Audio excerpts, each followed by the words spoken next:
किया। नए साल के पहले दिन किसानों को तोहफा, प्रधानमंत्री मोदी ने जारी की किसानों के लिए 10वीं किश्त, किसान सम्मान निधि की 10वीं किश्त का हुआ वितरण। रामपुर को 95 करोड़ की परियोजनाओं की सौगात, 25 विकास परियोजनाओं का लोकार्पण शिलान्यास। सीएम ने अपने संबोधन में कहा, 2017 से पहले दंगाइयों का सम्मान होता था, हमको जनता का समर्थन मिल रहा है।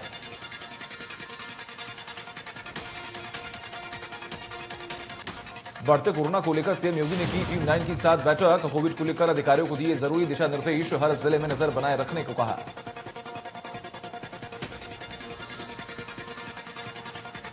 अखिलेश यादव का बड़ा ऐलान, सरकार बनने पर घरेलू उपभोक्ताओं को 300 यूनिट और किसानों को सिंचाई के लिए किसानों को फ्री बिजली देंगे। रामपुर को सीएम योगी ने दी बड़ी सौगात, सीएम योगी ने सपा पर बोला हमला, कहा जिनकी सरकार में नहीं मिलती थी बिजली वो कर रहे फ्री बिजली देने की बात।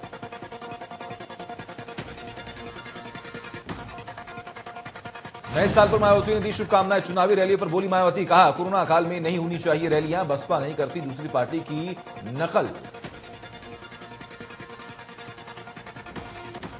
कन्नौज में इत्र कारोबारी फैजान मलिक के घर आईटी की रीड, इत्र कारोबारी के घर आईटी की 2 और टीमें पहुंची, आईटी टीम के 15 सदस्य घर के अंदर मौजूद हैं।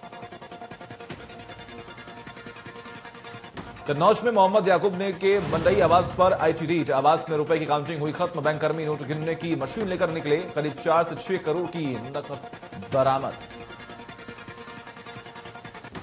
प्रयागराज में बाहुबली अतीक अहमद के बेटियों की दबंगई, प्रॉपर्टी डीलर से रंगदारी मांगने का आरोप, पिस्टल सटाकर धमकाने का लगाया आरोप। माता वैष्णो देवी मंदिर में भगदड़ हादसे में मरने वालों की संख्या 1 दर्जन से ज्यादा, मरने वालों में 2 सहारनपुर, 1 गोरखपुर और 1 मृतक गाजियाबाद का शामिल। घटना लगभग 2:45 की है। जम्मू कश्मीर के डीजीपी दिलबाग सिंह ने बताया कि किसी बात पर तर्क को लेकर श्रद्धालुओं ने एक दूसरे को धक्का दिया, जिसके बाद भगदड़ मच गई। आज से बच्चों के वैक्सीनेशन का रजिस्ट्रेशन हुआ शुरू, 15 से 18 उम्र वाले कोविन ऐप या ऑन साइट स्लॉट से कर सकेंगे बुकिंग, 3 जनवरी से लगेगी वैक्सीन। गाजियाबाद में 15 से 18 साल की उम्र में किशोर किशोरियों को वैक्सीनेशन लगाने की तैयारी पूरी, सब सामुदायिक स्वास्थ्य केंद्र और जिला सरकारी अस्पतालों में 3 जनवरी से वैक्सीनेशन किया जाएगा। भारतीय किसान यूनियन के राष्ट्रीय प्रवक्ता राकेश टिकैत यमुनानगर के चौकाधरी अनाज मंडी में किसान धन्यवाद और विजय दिवस महापंचायत में शामिल हुए। इस मौके पर उन्होंने कहा कि दिल्ली के किसान आंदोलन की मीटिंग का पूरे देश में संदेश गया है। आगरा में कोरोना का कहर लगातार तेज हो गया है, लापरवाही के चलते जिले में बढ़ते जा रहे हैं मरीज। नाइट कर्फ्यू के दौरान पुलिस भी अनदारत दिखी है। जम्मू कश्मीर के एलजी मनोज सिन्हा ने इस घटना को दुखद बताया है। एलजी ने हादसे में मारे गए लोगों के परिजनों को 10 लाख और घायलों को 2 लाख रुपए देने जाने की घोषणा कर दी है। 2 जनवरी को मेरठ दौरे पर रहेंगे पीएम मोदी, खेल विश्वविद्यालय का शिलान्यास करेंगे पीएम, 25,000 से ज्यादा खिलाड़ी रहेंगे मौजूद। खिलाड़ी में संवाद कर सभी संबोधित करेंगे पीएम मोदी।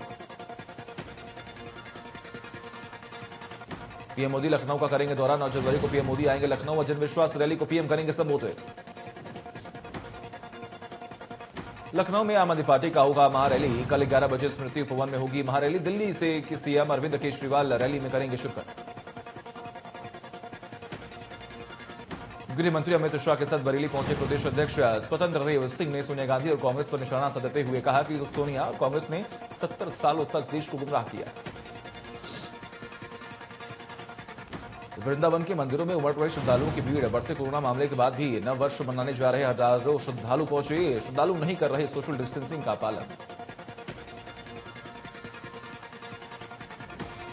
गाजियाबाद में एक दोस्त ने अपने दोस्त का बेरहमी से कत्ल कर दिया और लाश को कुएं में ठिकाने लगा दिया। इस काम में आरोपी की मदद उसकी पत्नी ने की है।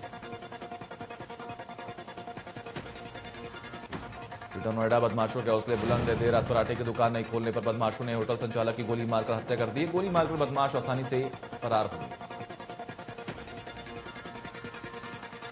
नए साल पर तोहफों की बरसात, कैबिनेट की बैठक में 25 प्रस्ताव पर लगी मुहर। उत्तराखंड के सरकारी अस्पतालों में आज से महंगा नहीं होगा इलाज। अवैध खनन को लेकर आप विधायक प्रवीण देशमुख ने सीएम दामी पर जमकर साधा निशाना, कहा माफियाओं द्वारा सुखरोद नदी को 150 फीट गहरा खोदा गया, लेकिन सीएम दामी अवैध खनन पर पूरी तरह से चुप्पी साधे हुए हैं।